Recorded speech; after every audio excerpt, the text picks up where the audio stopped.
Hey guys, welcome to GameSpot Universe's recap of Walking Dead, Season 7, Episode 1. I'm Buddy, that's Aaron. I'm here with Spencer and Marco.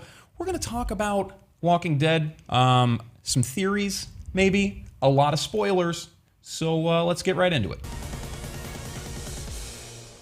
So guys, the episode title is The Day Will Come When You Won't Be. And that is that's a reference to a Season 1 Dr. Jenner quote where he lets the group out of the CDC and says, Rick says, "We're grateful." Dr. Jenner says, "The day will come when you won't be."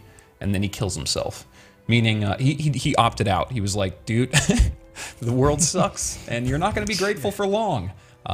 This episode was the day that Rick was no longer grateful, I think. That's pretty clever. It's kind of cool. They were talking about that. What do you guys think? Did this episode suck? No, this episode was amazing. I loved every moment about this episode, and it really pays homage to that saying. And I think now with an introduction of a new character and just the overall presence of that character is really going to, I think, turn heads, or bash them in this case. So whatever comes first. Overall, do you enjoy it? It's good timing. I mean, they were at a moment in time when they could have been grateful for something, and the show wasn't going to let them get away with it. They were almost there, but then, wouldn't be that interesting of a zombie show if they were just having a Sunday dinner. Having a Sunday dinner. Oh, we'll talk about that in a second. Yeah, I mean, the pacing of the episode was really good. You were teased for like 15 minutes straight, like wondering who got killed. Yeah. And then finally they like slowly reveal it. He's still teasing you with every like flashback that you get with Rick. So Right. That was probably one of my favorite things for the episode. Now we know why they filmed all those deaths. Yeah, they filmed 11 deaths just because they didn't want it to be spoiler. They wanted and to mess also, with people. Yeah. They needed a lot of flashbacks for Rick. Yeah. What do you think? Do you think that they filmed the flashback scenes like knowing they were going to use them, or do you think they filmed them just to keep it under wraps? Well, from the preview, or sorry, not the preview, but like the Talking Dead, they talked that they shot the episode back to back, so I think they had that in mind. Yeah, but some producer was there like, "You're not going to waste that footage." Yeah. Cost me $100,000 a day. I got to pay you actors. I'm going to get my money's worth. All right. Flashbacks. So the people that died in this episode, do you think that they were backed into a corner based on who they could kill and who they couldn't? I think Abraham was kind of an easy pick. He kind of already wanted to die in previous episodes, and I think he already knew his number was up. I think he was ready for it. Glenn was like...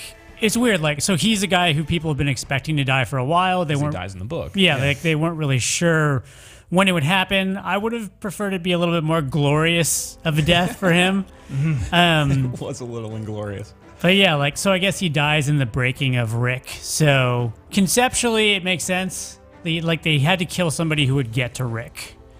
What do you think? I don't know. I was replaying that death and kind of trying to get into this mind of why Daryl did what he did. To me, it was like a kamikaze hit.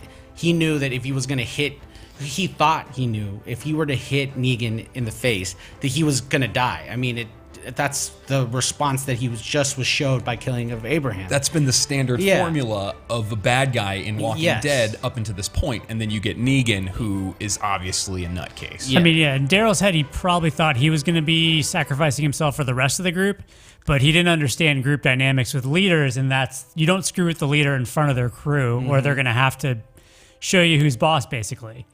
But in a twisted way, not going after Daryl, punishing him right away. That's no, we're going to take somebody else away from you. And how's Daryl going to feel now? Because now he's thinking, I'm responsible for now. He's also Glenn. thrown in a van. He's thrown in a van. He's taken away from all his friends. He's injured still. But, Negan's like, hey, I actually respect that guy who just punched me in the face. That's why I'm going to kill this other guy who I don't know yet. Yeah. Which is why I wanted to take him. Yeah. That gets us into Negan. So I see Negan as the most epic troll. He's amazing. He smiles through things. There's one scene when he says, "Guys, we did it together, all of us, especially the dead guys. They get an award for being helping us get to this moment." What do you think? I mean, Negan he's a general who's breaking another general. He walked into Hilltop, he killed one guy, and they're like, "We surrender, cool, we'll give you half our shit." But he knew this crew was really dangerous. He knew that Rick was basically almost the same quality as him. So the reason that he killed so many people and that he put him through so much crap is because he had to break another man who was like him. And in a way, if Rick was weak, he probably could have just killed one person and that would have been the end of it. But he wants he said it, he wants a right-hand man, and I think he thinks Rick is a better right-hand man than the one he's got.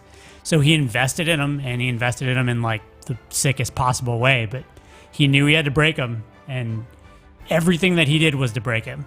And who's to think that Negan isn't afraid of Rick in his own right? Because yeah, he messes with him psychologically, but the thing is that when you think about it, Rick's crew took out so many of Negan's soldiers, and without a single loss to their own lines. If you're Negan's situation, you're thinking, wait a minute, man, I don't know if I want to kill all these people. I want them to work for me, but I have to set an example, and I need to break the leader. I can't kill him, because if I do, I'm going to make him a martyr, and his guys are going to, they're going to revolt against me. So what better way? Break the body, break the spirit, and that's exactly what he accomplished in that episode. But I don't think like Negan was afraid. I think to me, from what I got from this episode and just only knowing him from this episode, I think he's too, I guess, pompous or like confident enough to like feel afraid at this point. Like Right. even though some of his people died, like I don't really think I think to me he values them to a point, but not to be afraid of these people. Like he just wanted to break this person, and yeah. I mean, I think that there's obviously something wrong with Negan. He named his bat Lucille, which is the name of his dead wife that died of cancer, which is something you only find out in the comic books up till now. He does things so differently. Like Rick, if there's a problem, Rick kills it. Rick has been a good leader. Rick has been a crazy leader. But Rick kills problems. Like the dude in episode 6 that's like, I'm Negan. Let's make a boom. He shoots him in the face. Yep. Like, no, Shouldn't we're have not said gonna make a that. deal. We're not gonna make a deal. So I think it's true that Negan is certifiably insane, but he also made maybe a genius general. He's like a chess player. He yeah. plans a few moves ahead before he actually makes that move. He's like, if I do this, I might get result A or I might get result B. Cool. But which one I'm going to choose is up to you. He's a psychopath, but I don't think he's insane. I think he knows exactly what he's doing and why he's doing it. Like he gets that killing is not the main purpose of war. It's breaking your enemy's will, and killing is just a byproduct or a tool of war. So I mean, that's what he did the entire end of last season. All he did was screw with them for an entire day. He was just breaking their will. That's all he was doing. And honestly, like if they had broke at that point, he still would have killed one person probably out of because that's his rule and he wants to show he's serious, but it probably would have ended right there. Yeah. It goes back to the point of Woody killed him, Daryl hadn't punched him. Yeah. Yep. Clint would still be with us. All right. I want to mention something before we get into predictions for next episode, and I mean even subsequent in the season episodes. I did not like the Sunday dinner thing. I don't think that it's even possible in this world. I get that in the back of all their heads, they might be thinking, we're gonna eat food, and there's not gonna be any zombies trying to kill us one day. Will we use napkin holders? I mean, I'm sure the availability of napkin holders in this world is quite substantially higher. I don't currently own any napkin holders, but if my neighbors are zombies, they're not going to mind me taking them. What did you guys think about that dumb scene? I liked it. I liked it because here's the thing. It was more so the fact it was more sort of a send off for those two characters that got killed, because you do see them sitting next to each other. You do see them. He's holding his son, and Glenn's holding his son, and then you have Abraham there. They're all trying to. It's what they would have wanted, and it's called hope. And that's kind of the thing that keeps them going in this whole ordeal, is the fact that we're trying to recover what we used to have. And the fact that now that's all gone. I love the fact how Negan's voice was being played over that. That was great.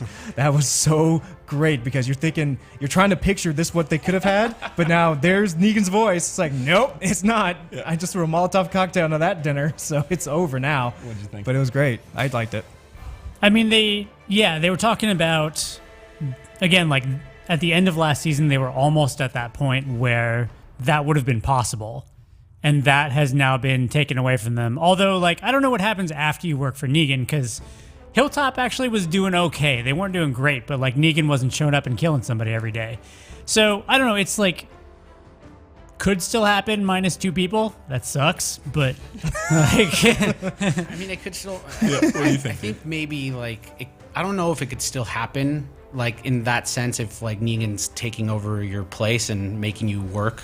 Yeah. But I mean, I liked that little ending send off for them. I don't think I still, if they didn't meet Negan and they were rebuilding Alexandria, I think that was a possibility. I really think, because they were coming off strong, wiping out all those zombies and like reclaiming Alexandria. So I believe that is still a possibility if they can get through this Negan mess. I just had a thought that the name The Saviors is trolly in itself. Oh my gosh, he's such a troll. All right, predictions real quick. What do you think? Who's gonna kill who? Is the war happening soon? Is it happening next season, this season? What do you think? Do you think Rick's gonna bring it next episode? Well, I know that we've seen some trailers with Ezekiel's character, and Marco can speak a little bit more to that. But I think you're setting up for medieval kingdoms fighting each other at this stage. I mean, basically everybody's been set back to medieval times minus the few firearms that are left over. With assault rifles. Yeah, with assault rifles. I mean, yeah, but there Make are places in the world that are like that. Like some places in the Middle East, it's medieval times with AK-47s, right? Yep. So, like, you're Medieval setting yourself times. up for medieval warfare. I think Rick is on. As of right now, as we just saw, Rick is broken. He has to obey to this. Not because he wants to, but because he knows that there are a lot of things at stake here. But I think one more push, someone dying close to him, is probably going to send him off the edge saying, we're going to war, we're going to do this. And who knows what's really going on. Maybe, because Negan is gathering people, not just for supplies, but he could be gathering it for a possible attack on another group that may just be as big, if not bigger than his. Because if these people are as dangerous as they are, why would he want to keep them alive? And more importantly, why would he want them to join their ranks besides gathering supplies? So it could be, they could be arming themselves. He could easily give out like a patent speech in a few episodes later down the road saying, listen, we're not the only ones out there. And if you want to live, this group over there, they're just as strong. They're going to take our stuff. Let's get them. So who knows? There could be, I really like what's gearing up for this season. So Yeah, I don't think Negan's going away in one season. I see it as like a multiple seasons, maybe 2 or 3, because he's such a big character and like a turning point for this like series in this one episode. They're going to need a lot of help if they're going to go into war. And we got presented through multiple previews with the Ezekiel character with a badass tiger right next to him. But it seemed like that community from the previews was like very closed off, and we don't know if Negan has any view, like they know about that place at all. But Rick's gonna need to band together multiple like groups in order to fight Negan's crew, especially how they, like you pointed out, Aaron, how they toyed with them last season. I mean, we got a little sense of how big their crew is, so they're gonna need to match that, and I don't see that happening in just one season. I think another thing too that's interesting is that who knows what's going on between Negan's ranks, because aside from the psychopaths that are just as messed up as he is, I'm willing to bet there are a lot of people who, in like Rick's situation, we have to work for him. But who's to say that they're not waiting for someone like a leader to take over, like say Rick, or more importantly Maggie, who just lost her husband, and now she's the first person in the whole group, despite everything that happened, said we need to get him. How girl power is that, dude? That's super awesome. Can you imagine lady her taking out the group? Yeah, that would be awesome. Can you imagine her like sending up the messages within Negan's ranks saying that we can fight this guy? He's just one messed up dude. Like we could take him. I mean, that would be huge. I think that would be a really cool segment for her to be, you took away everything from me, now I'm going to do the same to you. So, awesome. I mean, but if you're going to fight Negan, you need an army. So their crew needs an army or needs to join an army. Mm-hmm. But who's to say she can't move in there and start taking people out of his army to join her group? Where is that army going to come from? Guys, is it going to be Ezekiel that saves everybody? Is the problem going to be resolved within Negan's own rank? Is Rick gonna rise up and use the 6-shooter that we all know him and love him for? Find out next year, possibly. We're gonna be checking this out. Next episode is called The Well. I have no insight into what that means as of yet, but we're gonna talk about it. Join us, nerd out with us. Keep it locked to GameSpot Universe for your favorite comic books, TV shows, and movies. I'm Buddy, Aaron, Spencer, Marco. We'll see you guys next week.